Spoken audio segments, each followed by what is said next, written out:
A história começa com uma jovem garota sendo deixada completamente sozinha após um grupo de goblins atacar a carruagem em que ela estava. Os goblins se aproximam para acabar com a vida dela também, mas um misterioso garoto aparece para protegê-la.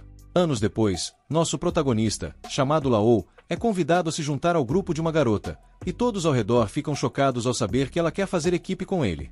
O próprio Laou fica surpreso, então a garota aponta que a placa dele claramente está pedindo para recrutar pessoas para o grupo. Essa garota insiste em se juntar a ele e declara que é uma artista marcial. Laou se apresenta como uma espécie de curandeiro, mas uma funcionária do Guilda dos Aventureiros corre para impedir a garota de cometer o maior erro de sua vida. Seu nome é Amurst, e ela avisa a garota chamada Naru para não entrar no grupo de Laou. Amurst revela que o cara ganhou o apelido de Oeli, o incompetente. Ele é um curandeiro, mas só conhece o feitiço básico de cura chamado Eal. Ele é órfão de um labirinto, e assim como as outras crianças sem pais, cresceu como aventureiro. No entanto, mesmo depois de todos esses anos, Laou não consegue usar uma cura em área ou um feitiço de cura avançado. Ele é conhecido por todos como um fracasso absoluto como ser humano. Apesar de tudo isso, Laou conseguiu entrar. Laou fazia parte de um grupo chamado Espada Relâmpago, até recentemente, quando foi expulso por não conseguir usar magia de desintoxicação.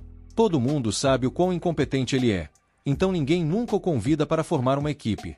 Amurst avisa que Naru nunca conseguirá ganhar dinheiro se fizer grupo com Laou, mas Naru revela que já tem bastante dinheiro. Amurst entra em pânico ao ver a quantidade de grana que Naru carrega por aí e explica que a maioria dos aventureiros dessa cidade são bandidos. Todos ao redor parecem bem ameaçadores, então Amurst aconselha Naru a nunca exibir grandes quantias de dinheiro assim.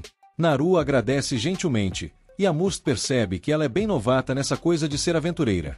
Amurst se oferece para apresentar a Naru um grupo iniciante bacana, mas, como uma boa golpista, diz que vai cobrar por esse favor. Surpreendentemente, Naru recusa a golpista, dizendo que quer se juntar ao grupo de Laou há muito tempo. Laou e Naru vão assinar alguns papéis para oficializar a equipe, e Naru fica encarando Laou com um olhar profundo. Por algum motivo, ela o admira muito e está aliviada por finalmente encontrá-lo de novo. A pequena esquisitona leva um susto quando Laou pede para ela assinar o nome, mas logo se recompõe. Laou paga a taxa da guilda, e o grupo deles agora está oficializado. Lá fora, Laou explica que ninguém jamais explorou a parte mais profunda do labirinto de Mermit. Ainda existem muitos mistérios lá dentro, e ninguém sequer sabe quem é o chefe final. Muitos aventureiros sonham em encontrar riquezas imensas lá dentro, por isso se reuniram na cidade de Mermit, tornando-a uma das maiores cidades do país. Laou é um verdadeiro psicopata, já que quer ir para o labirinto naquele exato momento, o que faz Naru se perguntar se isso é realmente uma boa ideia, já que o grupo foi formado há apenas algumas horas. Além disso, antes de saírem, Amurst avisou Laou que ele só poderia levar Naru para as planícies, pois ela ainda é uma novata. O labirinto vaza poder mágico para alguns lugares ao redor, o que faz monstros surgirem por lá. As planícies são um desses lugares, mas apenas monstros fracos aparecem por lá. É o lugar perfeito para iniciantes, mas é tão vasto que é difícil encontrar monstros. O labirinto é exatamente o oposto, cheio de monstros, e é exatamente isso que Laou está procurando. Ele garante a Naru que eles não terão problemas, contanto que não se aprofundem muito, e que ele pode lidar com as coisas se algo der errado. Laou está estranhamente confiante para um curandeiro, mas Laou diz que não é nada e eles continuam em frente. Quando chegam ao destino, Naru insiste em liderar. Ela é uma artista marcial, então é justo que Laou apoie por trás como curandeiro. Laou fica feliz com a confiança dela, mas se pergunta se ela realmente sabe lutar. Naru rapidamente prova seu valor ao derrubar um grupo de goblins, e Laou fica profundamente impressionado. Ele explica que a guilda compra as pedras mágicas que os monstros deixam cair, e é assim que a maioria dos aventureiros ganha vida. As pedras são valiosas porque podem ser usadas para muitas coisas, mas Laou ressalta que ela já deveria saber disso, mesmo sendo iniciante. Infelizmente, as pedras mágicas dos goblins não valem muito, então eles terão que derrotar monstros mais poderosos se quiserem fazer uma boa grana. Os dois concordam em ir mais fundo no labirinto para ganhar mais dinheiro, e Naru fica encarregada de proteger o frágil curandeiro se algo acontecer. No entanto, momentos depois, é Laou quem acaba protegendo Naru, impedindo-a de pisar em uma armadilha. Ele mostra a ela onde seria sua cova, e explica que conseguiu salvá-la porque notou a diferença de cor nas pedras do chão.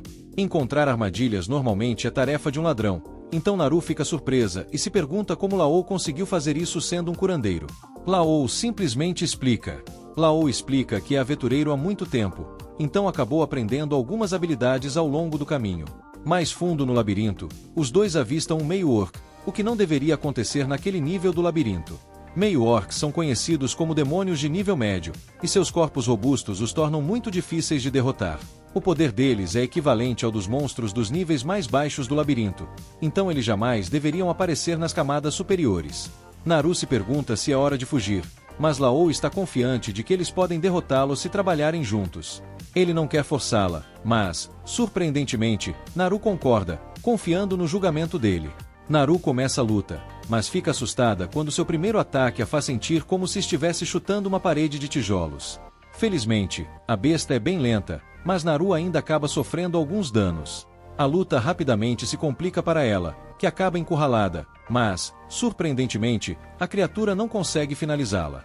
Nesse momento, Naru só consegue olhar, perplexa, ao ver que Laou a resgata a tempo, cravando sua espada bem no peito do orc. Laou fica aliviado ao ver que Naru está bem, mas ela só consegue se perguntar se ele é mesmo apenas um curandeiro.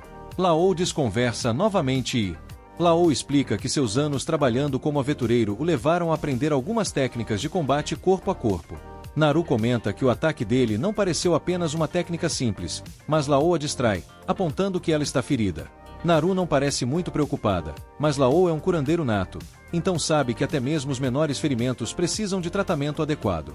Naru insiste que está bem, mas Laou a cura mesmo assim. A pedra mágica deixada pelo orc é muito maior que a dos goblins e tem muito mais poder mágico, o que significa que valerá uma boa grana.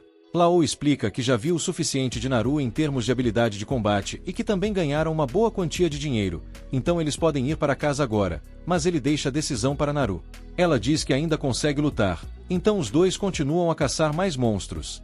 Depois, a Must fica impressionada ao ver quantos monstros eles derrotaram em apenas um dia. Ela percebe que Laou deve ter levado a novata para o labirinto e, pior ainda, o fato de eles terem uma pedra de orc significa que ele a levou para o nível intermediário. Laou a corrige, explicando que eles foram apenas para o nível superior, e que o orc não deveria estar lá. Laou explica que isso está de acordo com o que os outros aventureiros também têm comentado. Os superiores andam bem ocupados recentemente, então a Must acha que algo está acontecendo no labirinto. No entanto, o humor dela muda rapidamente ao ficar feliz em pagar pelas pedras mágicas que eles trouxeram. Naru fica meio desconfiada com a animação de Amust, e Laou explica que os funcionários da guilda recebem um aumento de salário quando compram pedras mágicas. Isso só vale quando são os aventureiros sob a responsabilidade deles, o que significa que, quanto mais os aventureiros ganham, mais Amust ganha. Laou fica chocado com o valor do pagamento, e Amust precisa lembrar ele de dividir o dinheiro com Naru. Claro que ele não se esqueceria, mas está surpreso porque, mesmo dividindo, ainda é 10 vezes mais do que ele já ganhou antes. Laou entra numa profunda depressão ao perceber o que isso significa. Amust explica a Naru que ele estava sendo enganado quando era membro do grupo Espada Relâmpago e nunca recebeu a parte justa das recompensas. Naru fica furiosa com isso e exige que a guilda faça algo. A decisão cabe a Laou, que prefere seguir em frente, pois está feliz com sua nova equipe e quer esquecer o passado. O par deixa a guilda, mas um homem misterioso observa os dois à distância enquanto eles deixam a guilda. Mais tarde, a gananciosa Must conta alegremente seus ganhos, mas é surpreendida pela presença de um homem. Esse sujeito charmoso é seu chefe, e ele só espera que a Must não tenha ajudado Laou a encontrar um novo grupo. A Must explica que ela não tem aquele dom extraordinário de persuasão que seria necessário para convencer alguém a se juntar ao grupo de Laou. Em vez disso, havia apenas uma garota que enxergou algo especial nele. O chefe charmoso parece saber quem é a garota de cabelo azul, mas isso preocupa por algum motivo.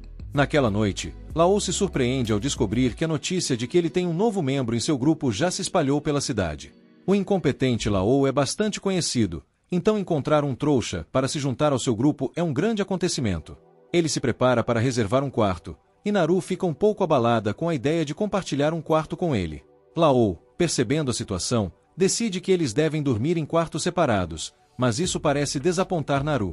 Os dois vão para seus respectivos quartos para passar a noite, e Naru começa a se lembrar de quando foi curada. Acontece que Naru era menina na carruagem, e Laou foi o rapaz que a resgatou. Ela era muito grata por ele tê-la curado, mas Laou pediu desculpas por não ter conseguido fazer mais. Curiosamente, Naru manteve uma atitude positiva, mesmo com perigo iminente, apesar de os goblins. Terminaram com a vida de todos que devem ter estado na carruagem. Naru não parecia se importar e apenas fez um voto de se tornar uma aventureira. Ela desejava se juntar ao grupo de Lao um dia e prometeu protegê-lo. Desde então, Naru tem treinado muito e esperou ansiosamente para estar ao lado de Lao. Quando ouviu que ele havia sido expulso de seu grupo, ela imediatamente correu para a cidade. A pequena Stalker fica satisfeita ao ver que seu plano funcionou perfeitamente. Ela formou um grupo com Lao e até derrotaram um orc juntos. Naru está fazendo tudo isso por ele, mas se entristece ao pensar que Lao não a reconheceu. Isso é compreensível, já que sua aparência mudou muito, mas não é só isso que mudou. Lao está muito mais forte do que antes e parece não precisar mais de sua proteção. Naru se sacode da depressão e se lembra de que prometeu proteger Lao, não importa o que aconteça. Com essa motivação renovada, ela se prepara para dormir, mas ainda há algo que a intriga. Ela não consegue entender por que as pessoas chamariam Lao de incompetente quando, na verdade, ele é realmente poderoso.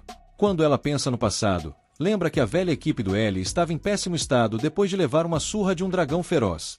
Ele até curou a garota que estava machucada, mas não conseguiu desintoxicar os venenos que ela tinha no corpo.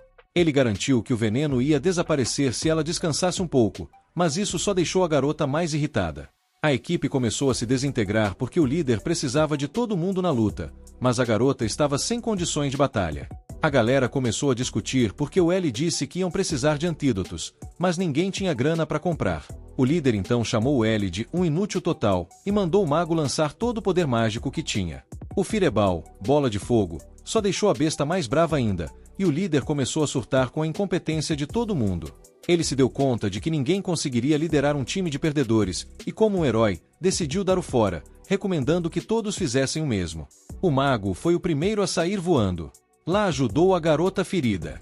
Depois disso, ele foi chutado do grupo da Lightning Sword. Ele levou toda a culpa por terem falhado em derrotar a Hydra e foi expulso por ser um curandeiro com defeito. Ele tentou argumentar que o verdadeiro motivo do fracasso foi porque a galera tinha feito festa na noite anterior, mas isso só gerou mais briga. O líder decidiu que o mago escolheria quem estava errado, mas ela ficou intimidada e acabou colocando a culpa no L. Voltando ao presente, ele acorda e pensa sobre como essa não foi a primeira vez que algo assim aconteceu com ele. Há 6 anos, o título de curandeiro mais incompetente já estava bem famoso. Mesmo assim, ele nunca desistiu do sonho de se tornar um grande aventureiro. Um dia, um grupo ofereceu uma vaga para ele, e ele, cheio de esperança, aceitou na hora. Infelizmente, descobriram que não precisavam de um curandeiro. O que eles queriam era isca viva para atrair monstros. Orfãos do labirinto, como ele, costumam ser usados como isca, mas ele nem para isso servia, e a equipe acabou eliminada.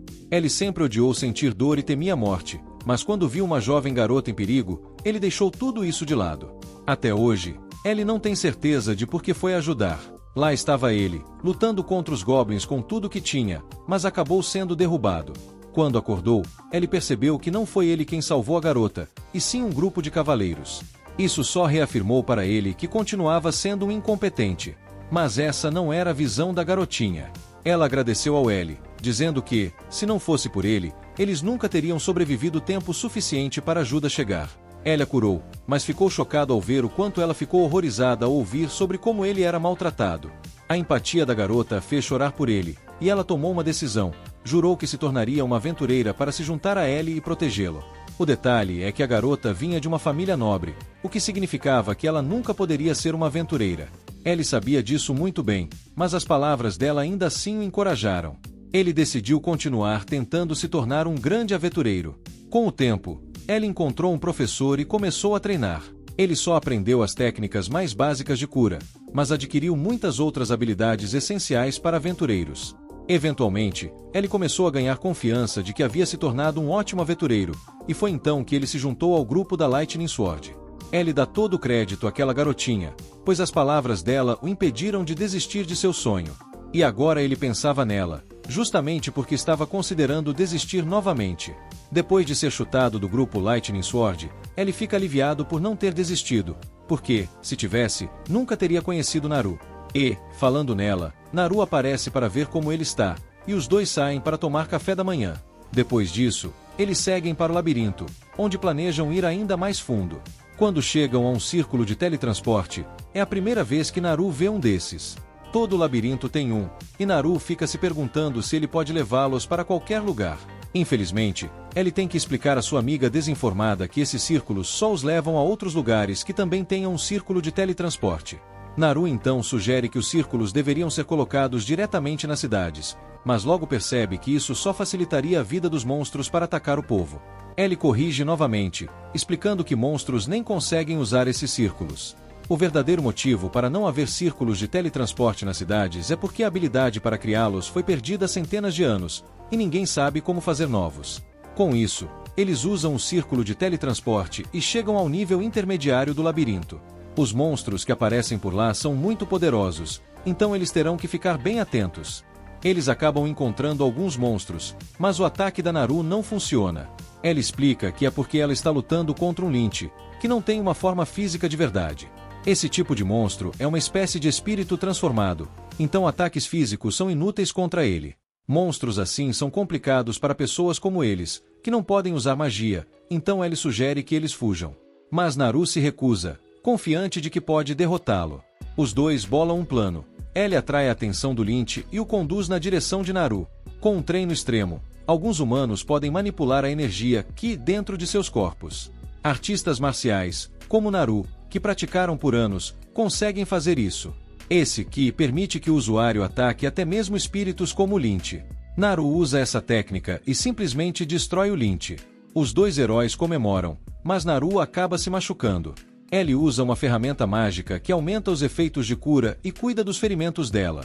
As pedras mágicas encontradas por aventureiros geralmente acabam nas mãos de artesãos que as transformam em ferramentas mágicas. O Lynch que eles acabaram de derrotar deixou para trás um núcleo mágico, e Naru já está pensando em quanto ele vai valer quando eles voltarem para a guilda. Mais uma vez, ela está impressionada e agradecida. As pedras que o nosso par de heróis trouxe renderam uma quantia surpreendente de dinheiro. Com isso, os dois voltam para a cidade e, no caminho, acabam se deparando com uma grande discussão. Ela explica que muitos aventureiros têm se envolvido em brigas ultimamente, e vários encrenqueiros têm aparecido, perturbando a paz da cidade. Ellie conclui que não há nada que eles possam fazer a respeito, então sugere que eles gastem uma grana em uma refeição chique. A garçonete fica na dúvida se eles realmente podem bancar uma refeição tão cara, mas ele logo manda ela calar a boca e trazer uma cerveja. Naru também quer se esbaldar, mas uma garçonete mirim avisa que eles não vendem álcool para menores de idade. Enquanto devoram a comida, Naru decide perguntar sobre algo que estava a intrigando. Ela viu uma estrutura muito alta na cidade, mas que não tem entrada nem janelas. Não parece ser um monumento, e na verdade, há várias dessas construções pela cidade. Ellie também não faz ideia do que são, mas ele já havia perguntado a alguns moradores. Os artesãos disseram que foram eles que as construíram, mas nem eles sabem o que essas estruturas são. O mais estranho é que ninguém sabe quem é o cliente que está pagando por isso. O pagamento pelas construções foi entregue por um agente, que, por sua vez, estava sendo representado por outro agente. Há uma longa cadeia de agentes envolvidos, o que deixa claro que a pessoa por trás de tudo isso definitivamente não quer ser descoberta. No entanto, como as estruturas não estão incomodando ninguém, os moradores da cidade não fazem muitas perguntas. Ellie comenta que eles deveriam estar construindo um muro em volta da cidade, mas Naru prefere a cidade do jeito que está. Ellie aponta que eles estão vulneráveis a uma invasão, mas Naru, de forma surpreendente, diz que não há necessidade de proteção. Ela nota que há mais aventureiros nesta cidade do que em qualquer outra que já viu, então ladrões e monstros não teriam chance em caso de invasão. Mais tarde, os dois se preparam para dormir. Naru quer dizer algo para Ellie, mas acaba desistindo na última hora. Ela pensa em como queria sugerir que eles dividissem o mesmo quarto, mas simplesmente não consegue dizer isso em voz alta. Enquanto isso, Ellie reflete sobre o quão bom é ter alguém como parceira. Ele se pergunta se a garota que ele conheceu anos atrás irá aparecer novamente, mas, de qualquer forma, ele agradece mentalmente por ajudá-lo a chegar tão longe como aventureiro. No dia seguinte, o líder da Lightning Sword apresenta um novo curandeiro para a equipe. A garota se apresenta, mas os outros não parecem muito empolgados. O líder, por outro lado, está cheio de otimismo e declara que, desta vez, eles com certeza conseguirão derrotar a Hydra. Em outro lugar, um homem sinistro recebe informação de que alguém chamado a Bela Adormecida está em uma certa cidade. Anson é quem está passando essa informação, e ele revela que a Bela Adormecida se juntou a Ellie. O homem fica preocupado porque o tempo está se esgotando e ordena que Anson expulse Ellie da cidade imediatamente. Mais tarde, o grupo da lendária Espada Relâmpago observa à distância o Hydra que os derrotou da última vez, enquanto planejam um novo ataque. O líder está sedento para vingar a humilhação passada, e ele explica o novo plano para a equipe. Ele e a curandeira vão partir para cima da fera, enquanto o ladino dá uma volta sorrateira e o mago os apoia com magia. Lyra, a nova curandeira do time, corta o barato na hora. Eu? Na linha de frente. Vocês estão malucos? A equipe fica boquiaberta. Afinal, o curandeiro antigo dava conta de levar espadada no peito sem nem piscar, o que deixa Lyra ainda mais surpresa. É sério isso? Pergunta ela. Quando o grupo aponta que o Tal Lau foi quem conseguiu cortar a cabeça da Hidra na última batalha, Lyra só falta desmaiar. Me colocar contra isso? Nem nos meus piores pesadelos. O líder suspira e diz para ela ficar lá atrás, curando feridas e, claro, cuidando do veneno da Hidra. Ele está determinado a vencer, com ou sem o antigo curandeiro, e uma coisa é certa, dessa vez, a Hidra vai cair. Enquanto isso, no salão da guilda, Lau e Naru aparecem de novo, carregando um monte de tesouros impressionantes da masmorra. Amurst, que estava de olho, se pergunta como é possível que essas riquezas venham dos níveis mais baixos. E também se esses dois não estão se metendo onde não deviam. Perigo desnecessário. Que nada. R garante a Amurst que o pequeno grupo Tvan deles está jogando seguro nos níveis mais fáceis da masmorra. Amurst, porém, sugere que eles cresçam o grupo um pouquinho, afinal, mais gente significa mais lucro. Claro, ela não está sendo nada altruísta, o objetivo é forrar o próprio bolso também. Lau concorda que a ideia até faz sentido, mas acha que o momento não é o melhor. Ele está bem satisfeito com o que tem por enquanto. Eles pegam seus ganhos e percebem que, com o tanto de grana que juntaram, já podem alugar uma casa só para eles. Equipes mais bem de vida costumam alugar casas como fortalezas, onde guardam tesouros e itens valiosos que não caberiam num simples apartamento. Sem contar que, como Amurst bem destaca, um quartinho de hotel meia-boca não é lugar para o amor verdadeiro florescer entre os membros da equipe. Enquanto Naru está sonhando com todas as possibilidades, Lau está perdido em pensamentos, lembrando de quando seu antigo grupo tinha uma fortaleza própria, onde ele era forçado a dormir espremido num depósito. Coitado, Lau tenta ser positivo, mas, olha, o cara já passou por cada perrengue. Falando em perrengue, o time da Espada Relâmpago também não está numa boa. A luta deles contra a Hidra foi, no mínimo, um fiasco. Estão todos machucados e... perigo desnecessário. Que nada. R garante a Amurst que o pequeno grupo Tvan deles está jogando seguro nos níveis mais fáceis da masmorra. Amurst, porém, sugere que eles cresçam o grupo um pouquinho, afinal, mais gente significa mais lucro. Claro, ela não está sendo nada altruísta, o objetivo é forrar o próprio bolso também. Lau concorda que a ideia até faz sentido, mas acha que o momento não é o melhor. Ele está bem satisfeito com o que tem por enquanto. Eles pegam seus ganhos e percebem que, com o tanto de grana que juntaram, já podem alugar uma casa só para eles. Equipes mais bem de vida costumam alugar casas como fortalezas, onde guardam tesouros e itens valiosos que não caberiam num simples apartamento.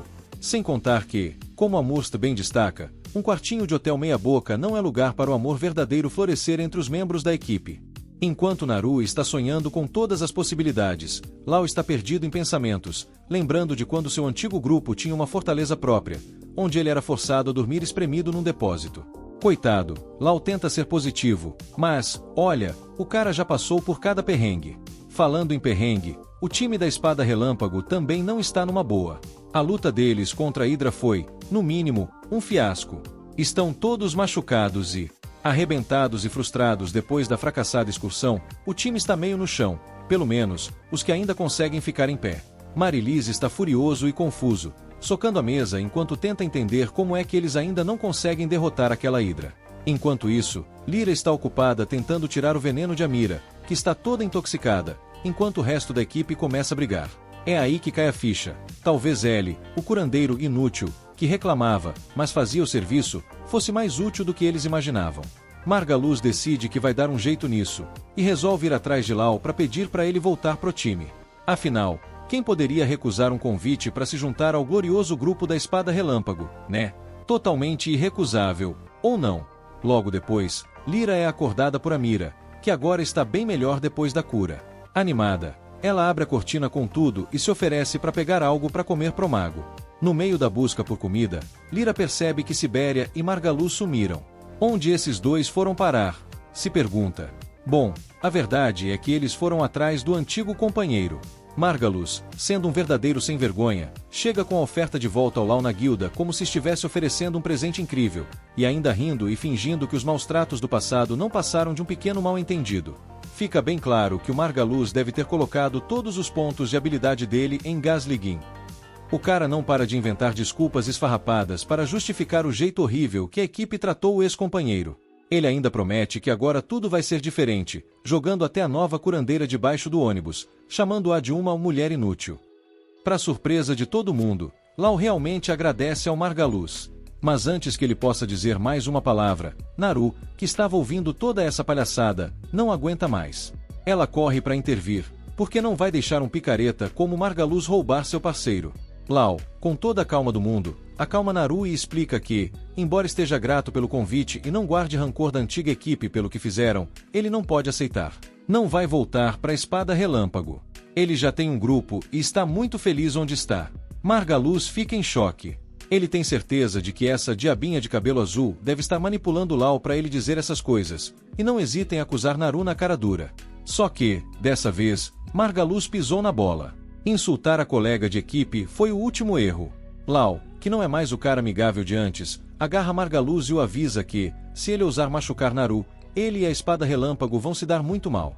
Lau pede desculpas e se manda com Naru, deixando Margaluz completamente indignado e, para ser sincero, um pouco abalado. Furioso, ele ordena que a Mira ache um novo membro pro time, alguém forte e capaz, que possa lutar ao lado dele na linha de frente contra a Hydra. É aí que um guerreiro misterioso surge do nada e se oferece para ajudar. Margaluz, desesperado e meio desconfiado, saca a espada para testar o desconhecido, apesar dos avisos de Amherst de que brigas na guilda não são permitidas. Mas Margaluz, com a cabeça quente, avança direto para cima do cara mascarado. E, em questão de segundos, o líder da Espada Relâmpago é desarmado com uma facilidade embaraçosa. Vitorioso, o misterioso espadachim revela seu nome, Si. E isso já é o suficiente para convencer Margaluz. Ele acolhe-se na equipe, acreditando que com a ajuda dele, vão acabar com a Hydra de uma vez por todas. Mais tarde, no final do dia, Shayla bate na porta de Lau. Naru, espiando de seu quarto, fica nervosa, achando que a garota tá tentando dar um passo antes dela em relação a Lau. Mas o alívio vem quando descobre que Shayla só apareceu para avisar que eles têm visitas. Acontece que o resto da antiga equipe de Lau está à espera, Amira e Lyra. As duas estão preocupadas, com medo de que a terceira rodada contra a Hydra seja outra catástrofe. Bem, o líder da equipe, com sua mente brilhante, ou não tão brilhante assim, acha que eles precisam da ajuda de Lau. Afinal, foi ele que conseguiu cortar a cabeça da Hydra na última vez, então, com certeza, se ele voltar, a equipe pode derrotar a criatura sem ninguém sair gravemente ferido, outra vez. Naru, sempre rápida no gatilho, levanta uma questão interessante. Por que diabos Amira e o resto da Espada Relâmpago ainda estão com Margaluz? Ninguém ali parece estar se divertindo, então qual é o motivo para aguentar tudo isso? A maga explica que, apesar de Margaluz ter suas falhas, como ser um mentiroso, traidor, covarde, desgraçado, um canalha de marca maior que nem escova os dentes, ele ainda é o companheiro de equipe deles, e lealdade é algo importante.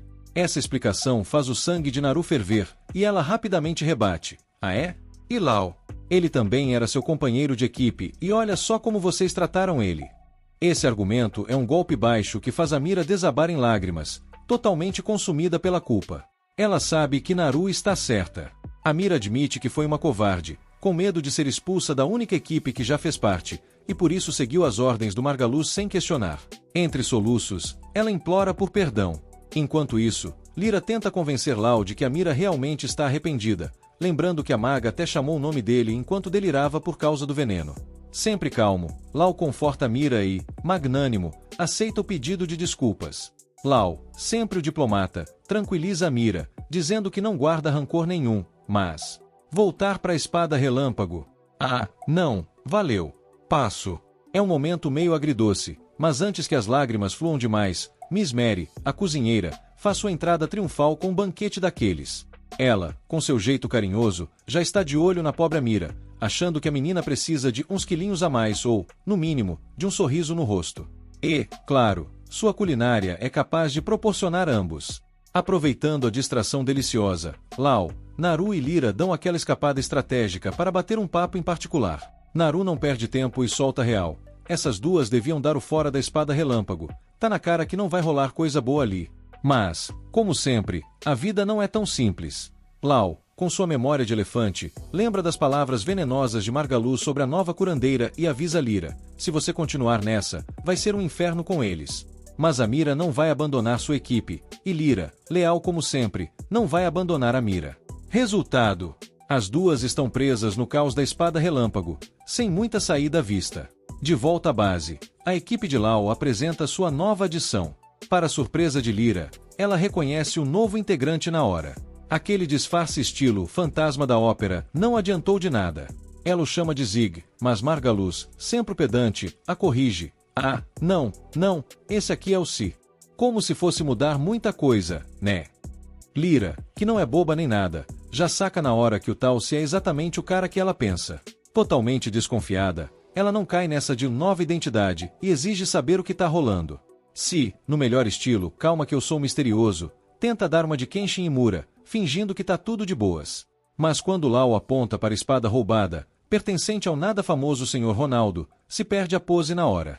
Ele tenta salvar a própria pele, explicando que herdou a espada de seu mestre e faz aquela cara de quem diabos é Ronaldo. Mas vamos combinar, o disfarce furado já foi pro espaço. Ainda assim, Lyra suspira, joga a toalha e decide deixar-se continuar com essa palhaçada mais um pouquinho. Afinal, quem sabe, vai que ele até seja útil para o grupo. Enquanto as nuvens de tempestade se formam no horizonte, ambas as equipes se preparam para enfrentar o desconhecido. Mas uma coisa é certa, ninguém tem ideia do que tá por vir. Dan, o labirinto perdido, deixa Nara enfrentar alguns monstros intermediários sozinha, e até agora ela tem mandado bem. Mas, com tanta movimentação, a fome bateu pesado, então ele sugere uma pausa pro almoço. Nara vibra e saca as comidas que preparou, mas, espera aí, isso tá parecendo um banquete chique demais só para um almoço. Aí o Senat explica que Armia mal encostou na comida que a Mary preparou ontem. Então, antes de saírem de manhã, a Mary jogou tudo nas mãos da Nara, dizendo: come no almoço para não desperdiçar, tá? Enquanto eles comem, ele começa a dar uma palestra sobre o Hydra. Ele explica que o bicho é musculoso, como se fosse a academia diariamente, então atravessar a pele dele é um pesadelo. Ah, e ele também é venenoso, com escamas que desviam ataques físicos e mágicos. Nara escuta e pensa: mano, que treta lutar com isso. Será que a Armia vai dar conta? Mas o Lois tranquiliza: relaxa, tem um antídoto pro veneno do Hydra sendo vendido lá em Marma, então sem pânico. Só que Narson lembra ele de um pequeno detalhe: o teimoso do Margaluz se recusou a comprar o antídoto. Ele coça a cabeça. Esquecido. Bom, se rolar envenenamento, eles vão ter que contar com o feitiço de desintoxicação da Lyra.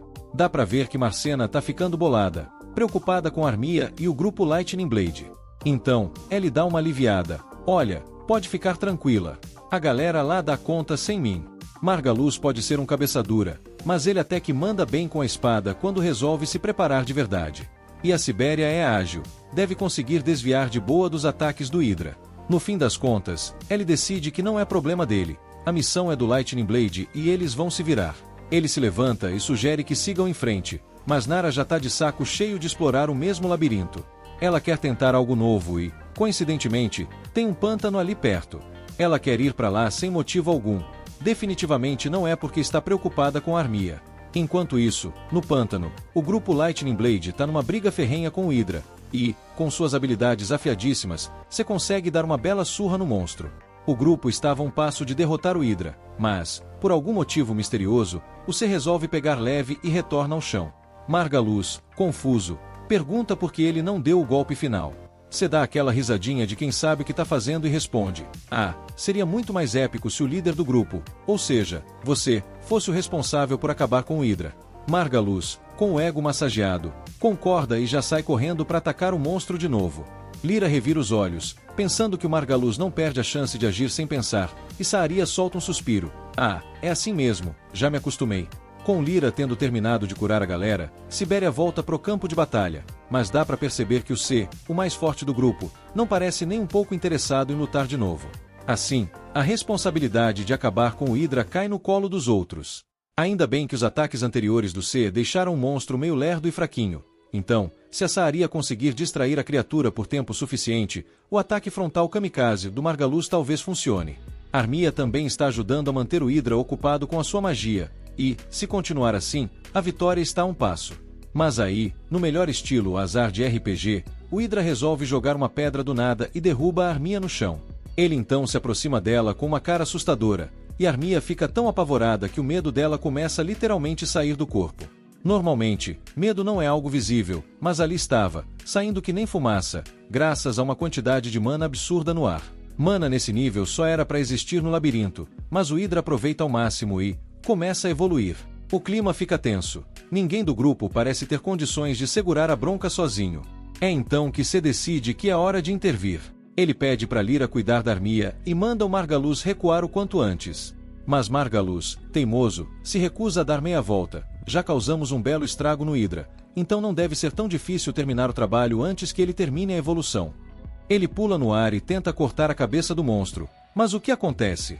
Sua espada se despedaça em contato com o Hydra, deixando Margaluz totalmente desarmado e vulnerável, pronto para o contragolpe fatal do Hydra.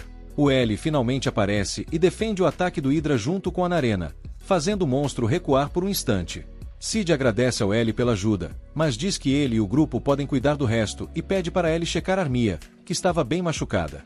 A Lyra já tinha começado a curar a Armia, mas, como as feridas eram sérias e magos têm uma resistência alta contra a magia, a cura dela estava mais lenta que tartaruga em subida. Então, L se oferece para curá-la no lugar de Lyra, que só solta um boa sorte meio irônico, achando que a magia básica de cura dele não faria muita diferença. Para surpresa geral, L começa a expandir cura, lançando o feitiço repetidamente até que a Armia começa a melhorar. Essa era a coisa mais bizarra que a Lyra tinha visto o dia todo, mas o Margaluz e a Sibéria acham aquilo super normal, afinal, é exatamente assim que o L sempre usa magia de cura. Eles até pensavam que cura frenética era um método padrão. Lyra explica que sobrepor feitiços de cura assim é quase impossível e nunca tinha ouvido falar que isso deixava o feitiço mais forte. Graças ao L, Armia logo acorda e, aliviada de vê-lo, agradece pela ajuda, só para desmaiar de novo em seguida. Agora que L lidou com a maior parte dos ferimentos, ela só precisa de um cochilo para recobrar as energias. Mas quando L acha que o trabalho acabou, o Hydra solta um grito de batalha que, numa tradução livre, significa: L, vem aqui, vamos resolver isso, tá na hora da revanche. Cid estava pronto para acabar com o bicho de vez, mas, já que o Hydra parecia ter uma treta pessoal com L, ele pergunta se ele quer resolver isso. O L aceita o desafio, e a Narena, que não perde uma briga, já avisa que vai lutar junto. L tenta convencê-la a não se envolver, mas desiste e concorda, com uma condição, que ela recue assim que se sentir em perigo.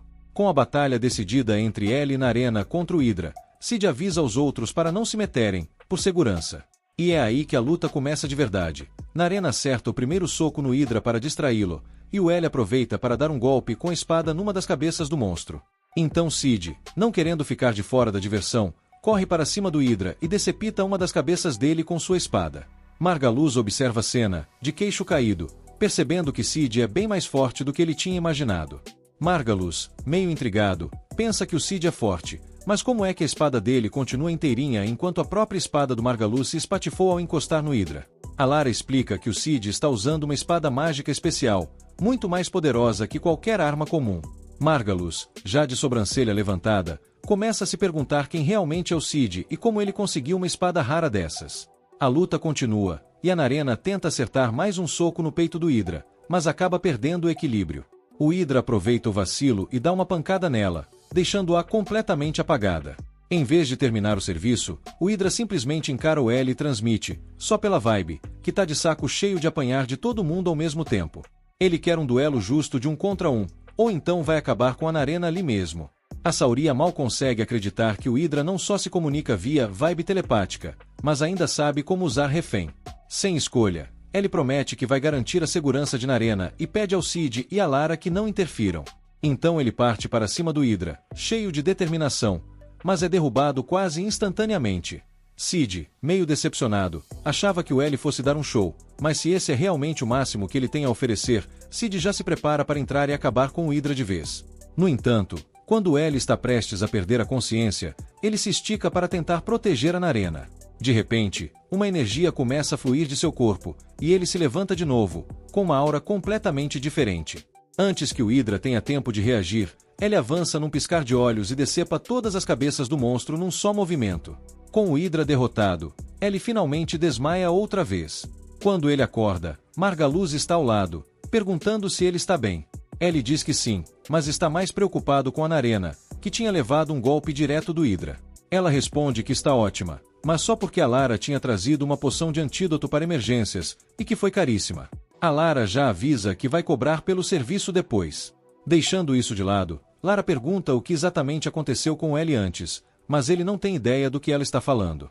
Nesse momento, Margaluz interrompe, todo animado, e começa a elogiar a força do Ellie, tentando convencê-lo a voltar para o grupo dele.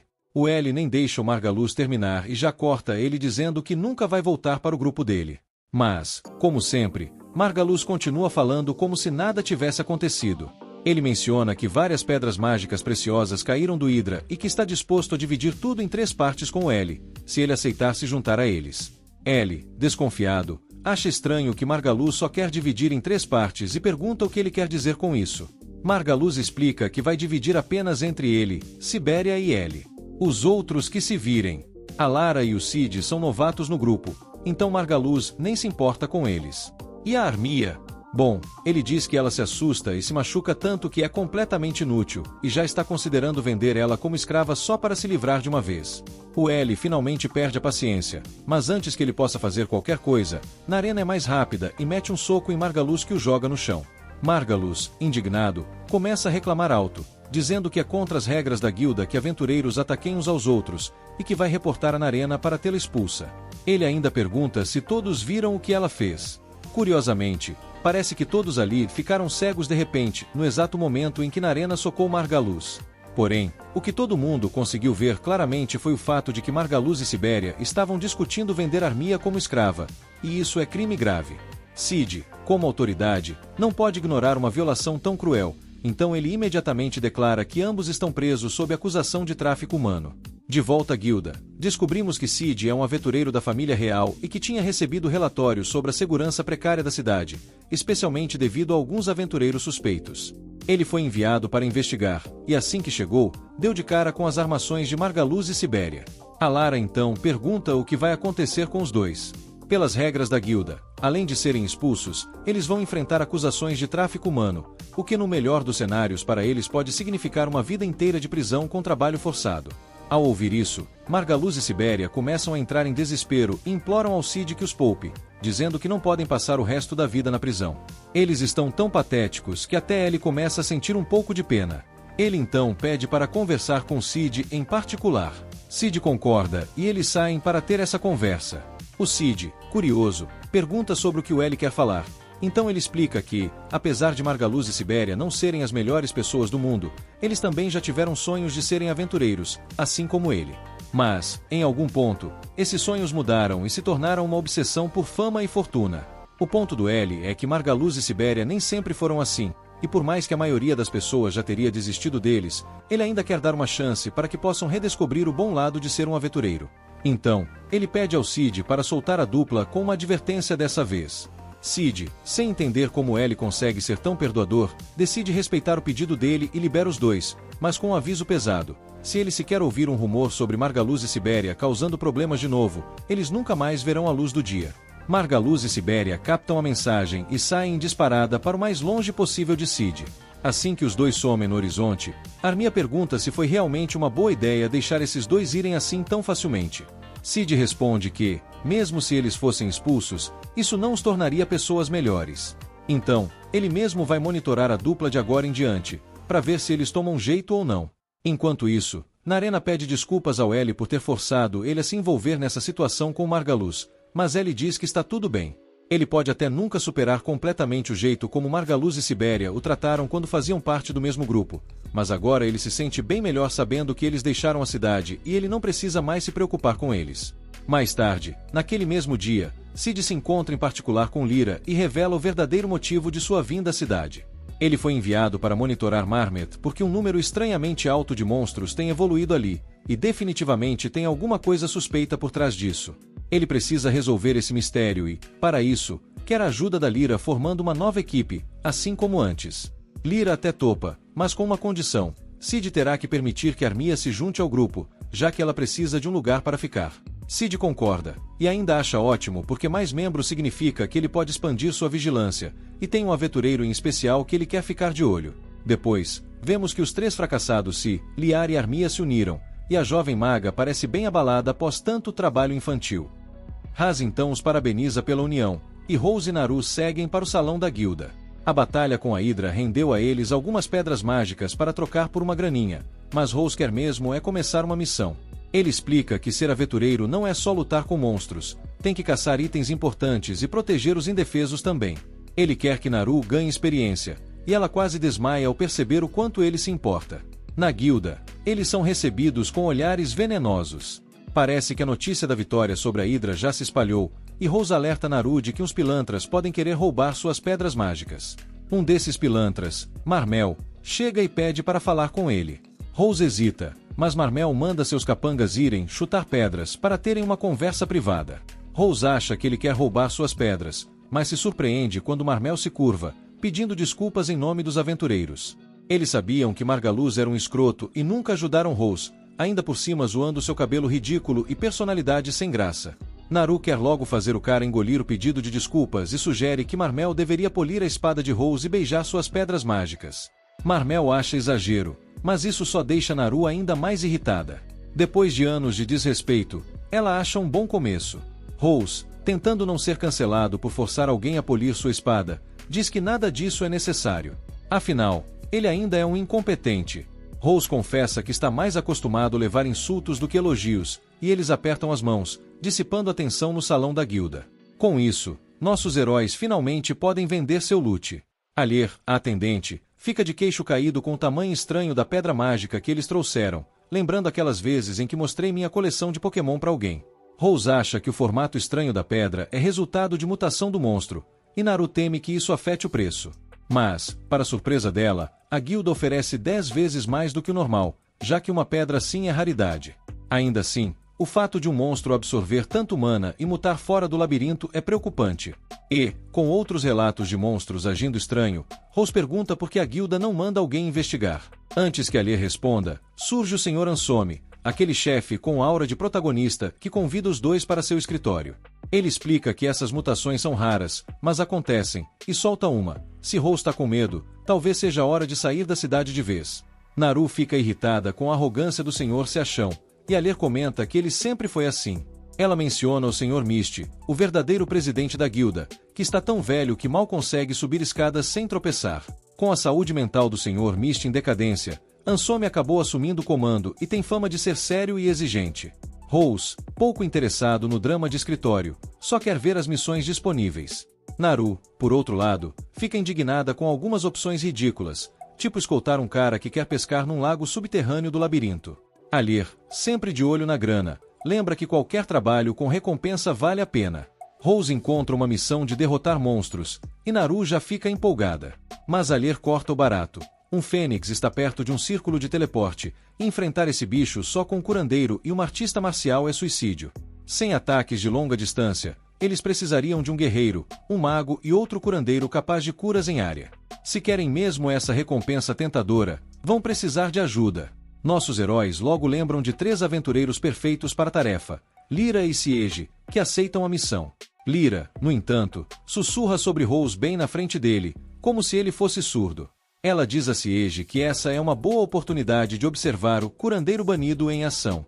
Perguntam a opinião de Armia, mas a pequena maga está ocupada refletindo sobre como foi parar com esse grupo de desajustados. Ela decide seguir o fluxo, surpresa que Rose ainda queira trabalhar com ela depois da traição digna de um top 10 de animes. Mas Rose, sempre o coração mole, perdoa fácil e só quer olhar para o futuro.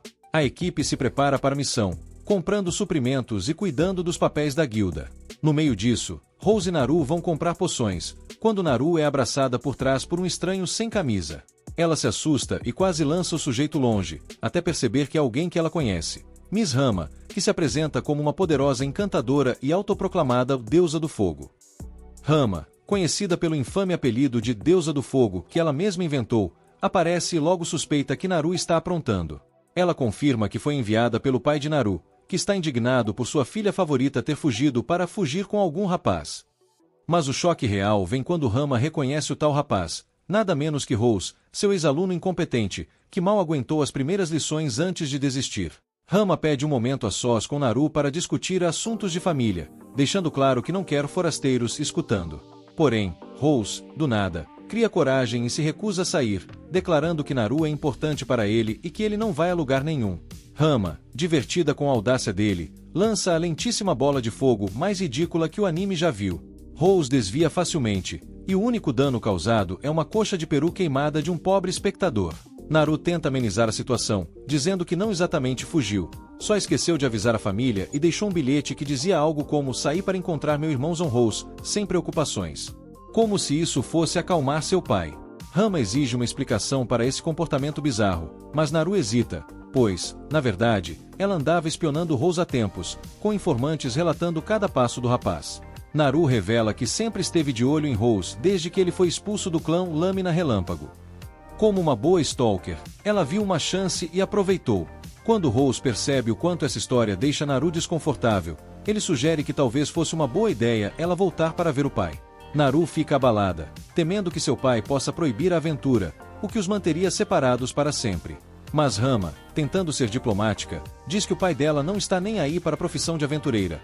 O único receio dele era que ela voltasse com o namorado fracassado. Depois, Rama, em tom meio sarcástico, pede ao estúpido aprendiz que traga um vinho para ela e Naru. Quando Rose se afasta, a conversa fica séria, e Rama não entende por que Naru é tão leal a alguém aparentemente tão incompetente.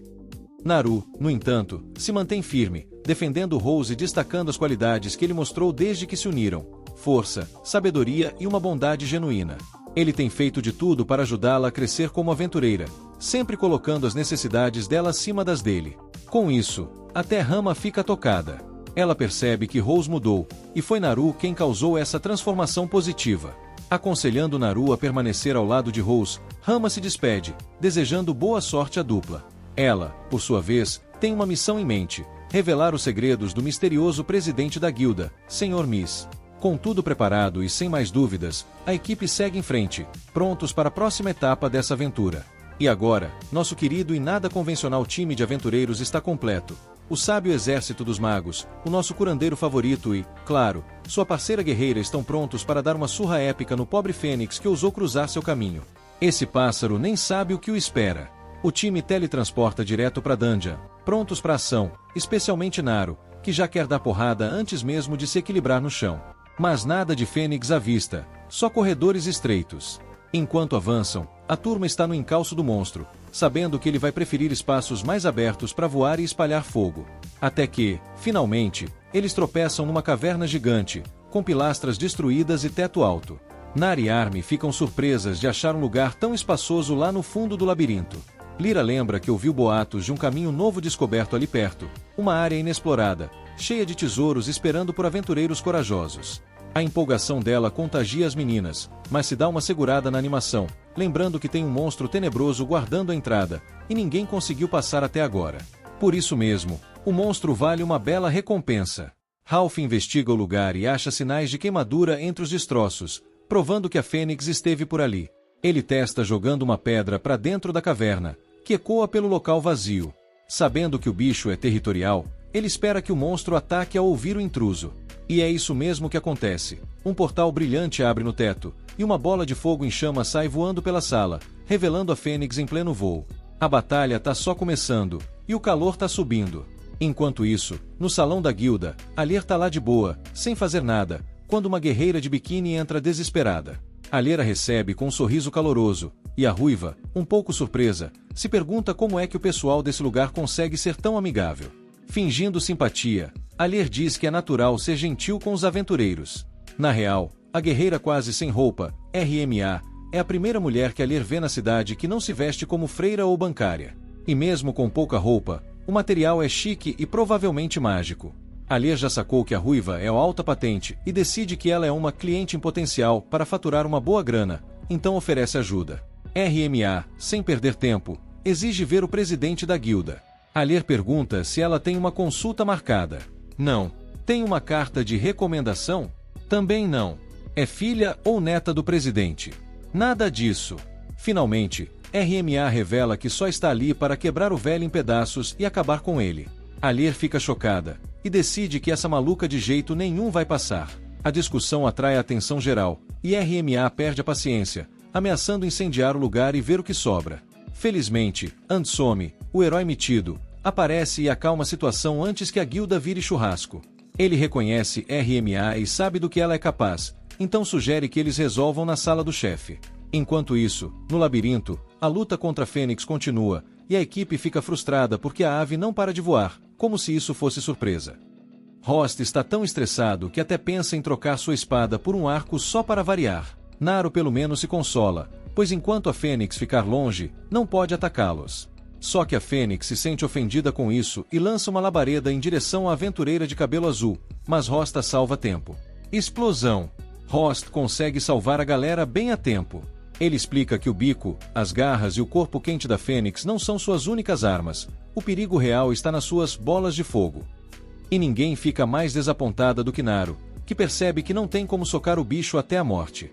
De volta à guilda, RMA começa a interrogar o presidente substituto, Handsome. Mas, aparentemente, ela não é a única preocupada. Rost esteve lá recentemente, incomodado com o estranho comportamento dos monstros no labirinto. Handsome, sem paciência, mandou Rost embora, chamando-o de chorão.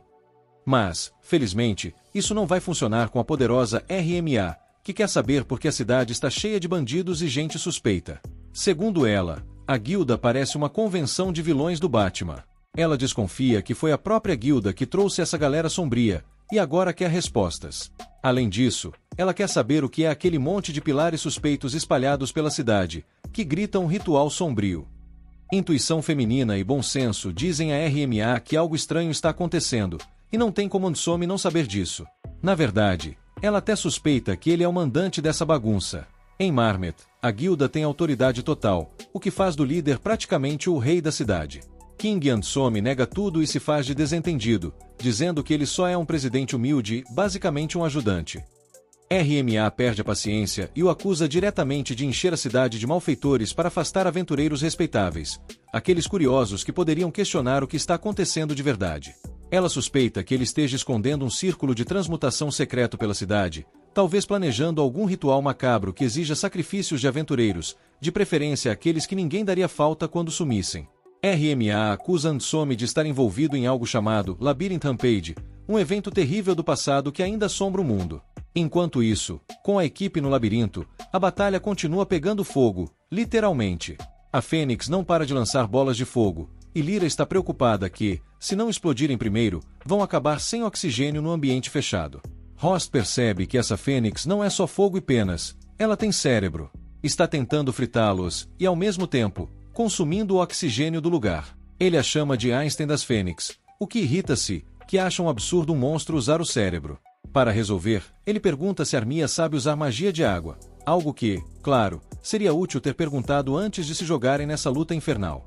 Felizmente, ela sabe. O plano é simples. Armia molha as asas da Fênix com magia de água, e o resto do time dá uma surra no pássaro quando ele cair. Armia hesita um pouco, afinal, lançar uma magia forte o suficiente para derrubar uma Fênix não é pouca coisa. Si, com seu jeito de protagonista, a tranquiliza, lembrando que ele e o time estão ao lado dela para protegê-la. Inspirada, Armia concentra sua magia e lança uma flecha de água que acerta uma das asas da Fênix, derrubando-a e avança para desferir o golpe final, mas o corte é superficial. De volta à guilda, o duelo verbal entre RMA e Handsome esquenta ainda mais.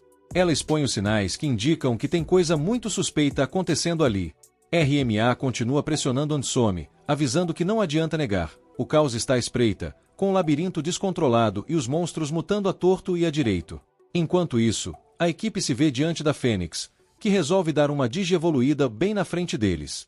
E essa transformação incrível a transforma em uma Fênix um pouco maior. Armia não acredita que tem de enfrentar outra mutação logo em seguida e começa a surtar, enquanto Lyra, revirando os olhos, relembra o lema: medo só alimenta o monstro.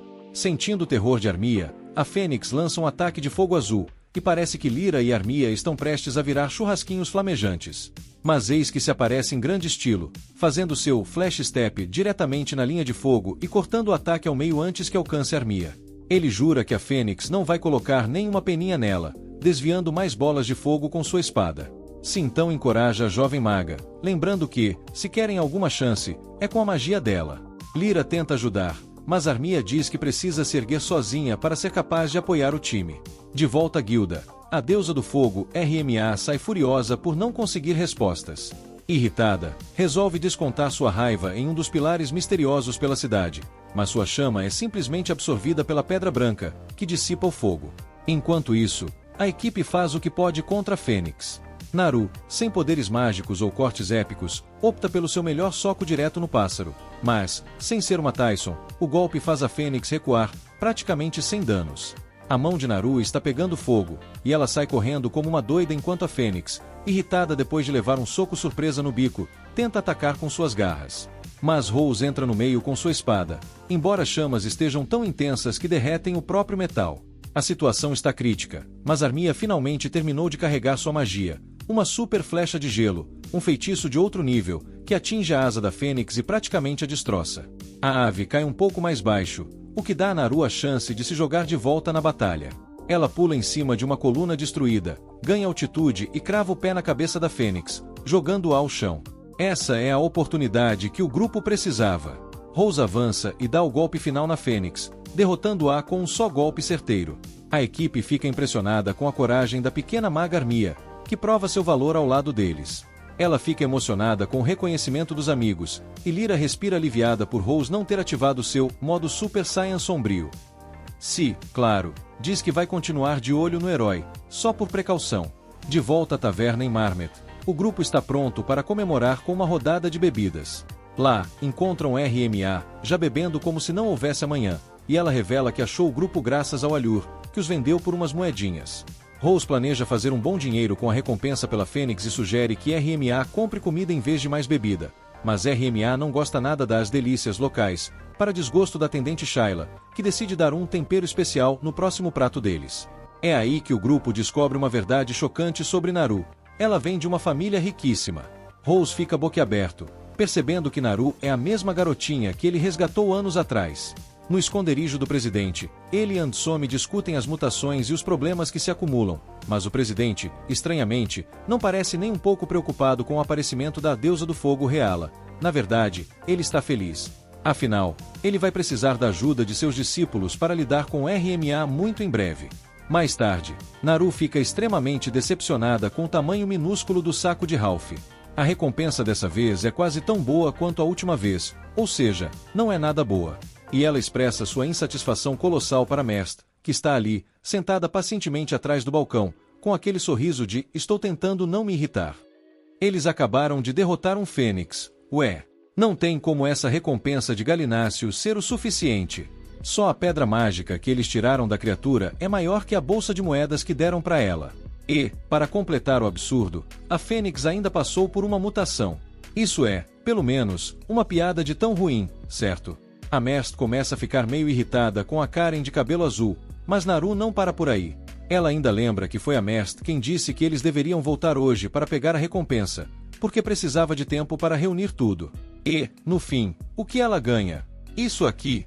Um saco tão pequeno que nem dá para chamar de pagamento. Não tem ira como a ira de uma mulher enganada, e Naru estava prestes a soltar aquele "deixe-me falar com seu gerente", quando a Mest simplesmente sorri e pede para Naru conferir a recompensa. Naru, desconfiada, abre o saco, e todas as suas dúvidas e reclamações se evaporam instantaneamente ao ver tanto ouro.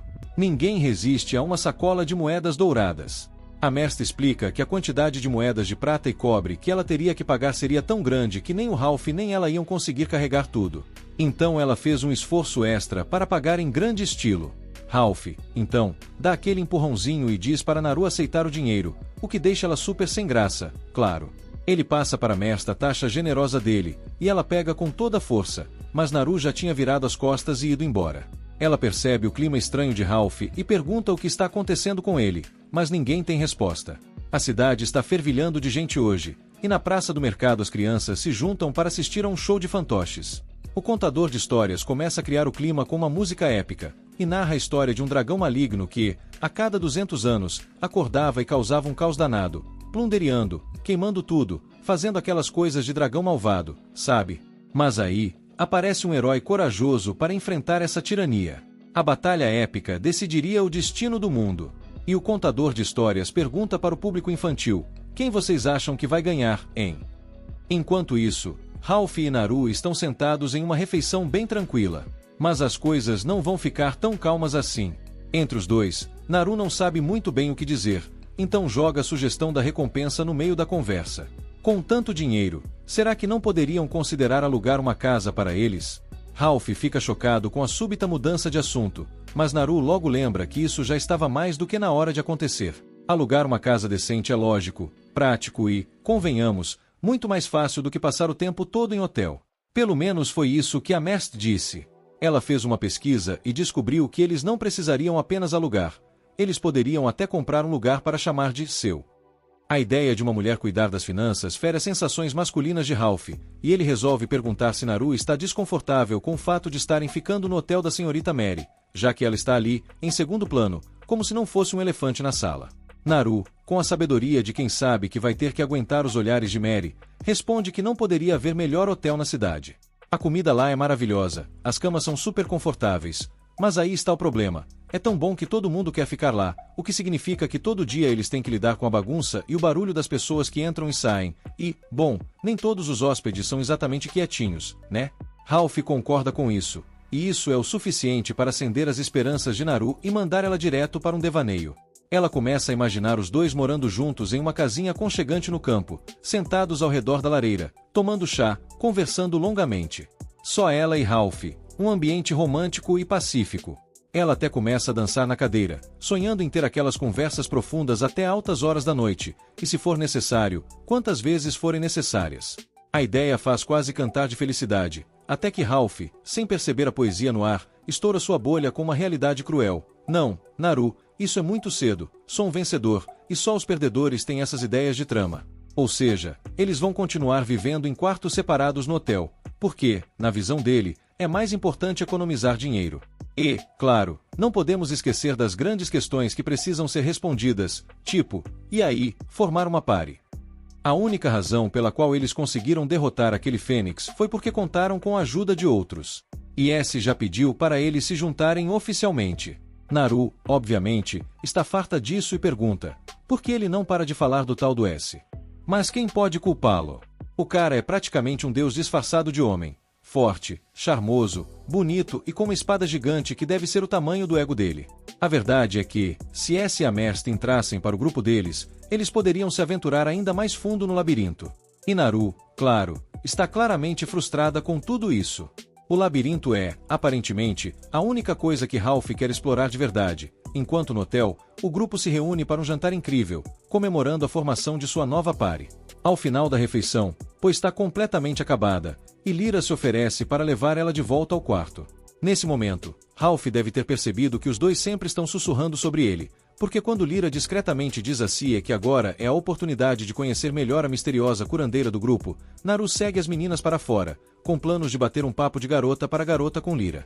No quarto de Amherst, o jovem mago já está em um sono profundo, enquanto os outros dois ainda estão longe de dormir.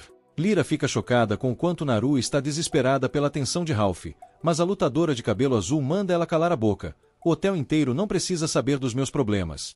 No entanto, Naru admite que precisa de um conselho de Lyra. Ralph rejeitou a ideia de viverem juntos, e agora ela não sabe o que fazer nem como se sentir. Lyra, com toda a paciência de uma conselheira de almas perdidas, conforta Naru dizendo que Ralph adora ela, e o motivo dele ter dito não pode ser qualquer coisa. Ele pode estar tímido, devagar para mudar, ou simplesmente ser burro mesmo. Ela ainda diz que homens têm dessas coisas às vezes. Naru fica feliz por ter procurado Lyra, porque ela é exatamente o tipo de mulher experiente que poderia ajudá-la com seu dilema. Lyra já está há tanto tempo caçando homens que sabe tudo sobre eles, e com certeza vai dar o conselho que Naru precisa. Lyra, então, confessa que também anda com a barriga seca faz tempo, ou seja, está quente por alguém também. Enquanto isso, lá embaixo, Ralph e Cia estão discutindo o mesmo assunto, só que com um bom copo de vinho. A curandeira não sabe se comprar uma casa é a melhor ideia, e Cia menciona como Naru deve ter se sentido ao perguntar isso e ser rejeitada assim. Ele se pergunta se Ralph odeia Naru, mas vamos ser honestos, não tem como alguém odiar a melhor garota, Naru. Quando se conheceram, foi ela quem deu a ele a coragem necessária para ser o aventureiro que é hoje, e, claro, foi ela que teve coragem de formar uma pare com Ralph depois que o time antigo dele o descartou como se fosse um saco de lixo. Cie, que não tem papas na língua, pergunta de uma vez, Ralph, você gosta da Naru? E o nosso boy fica vermelho de vergonha, sem conseguir falar uma palavra, o que já é uma resposta mais que suficiente para Cie. E, claro, o grande tema da conversa deles continua sendo o mesmo. Claro. Lá em cima, as meninas estão trocando ideias sobre o momento em que Lyra e Ci se conheceram. Ela começa a contar sobre seu passado na capital real, revelando que, inicialmente, os dois faziam parte da mesma pare. Lyra, com aquele jeitinho modesto, mas nem tanto, fala sobre como ela era a mais bonita do grupo e como isso causava problemas com os homens que entravam na pare só para ficar perto dela. Alguém solta que até o Margalus, do time dela, queria dar um pulo nela, e as meninas percebem que a Merst, claro, está acordada, ouvindo toda aquela fofoca quente sobre romances. Não tinha como o mago dormir com esse nível de babado rolando. As meninas ficam ansiosas para que Lyra continue, e ela começa a narrar uma história onde, após Ci e os outros saírem, um dos seus companheiros de time mais vergonhosos tentou se passar. Claro que Lyra deu um jeito na situação sozinha, mas quando se voltou, ele estava diferente. Ele descarregou a frustração no imbecil, mas no final, também saiu da pare. Ci então explica por que teve que sumir daquele jeito. Lyra pode até ter perdoado ele por ter deixado esse tipo de gente entrar no time, mas ele nunca se perdoou. Ele não sabia o que fazer, então acabou indo atrás do único trabalho que ele sabia fazer, investigar um vilarejo com problemas de monstros. E cá estava ele, sem nunca imaginar que encontraria Lyra tão cedo de novo. Uma voz interrompe a história, perguntando se Lyra realmente gosta de Ci. As meninas se assustam e percebem que a pequena Sheila, a Gremlin, invadiu o quarto para entregar a comida que pediram. De volta aos meninos, Ralph quer saber o que se pensa sobre tudo isso. O curandeiro explica que antes de tomar qualquer decisão, precisa ver o Carfax dessa moça, ou seja, investigar o histórico dela. E, é claro, é nesse momento que a Merst entra no quarto, pede uma cerveja e joga um relatório na mesa que Ralph tinha pedido. Ela, aparentemente, tem um talento para espionagem, já que a Merst foi contratada para investigar o passado de Naru. Voltamos para o show de marionetes, com o clímax chocante da história. O herói caiu, e parece que o dragão malvado quase venceu.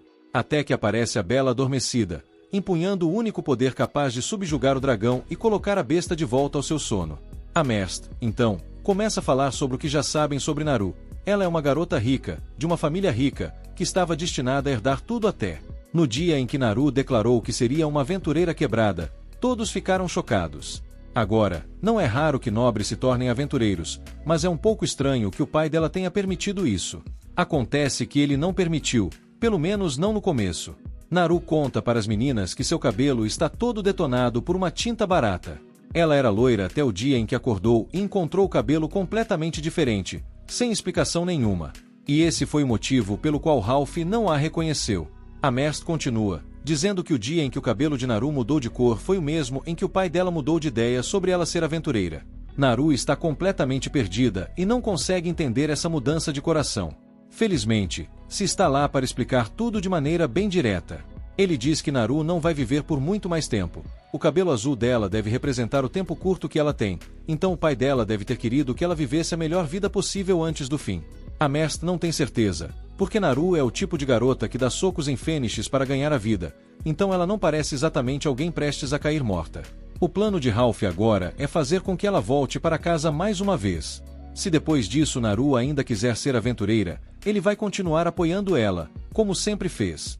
Para Naru, tudo o que ela fez até agora foi por causa de um garoto que ela gostava.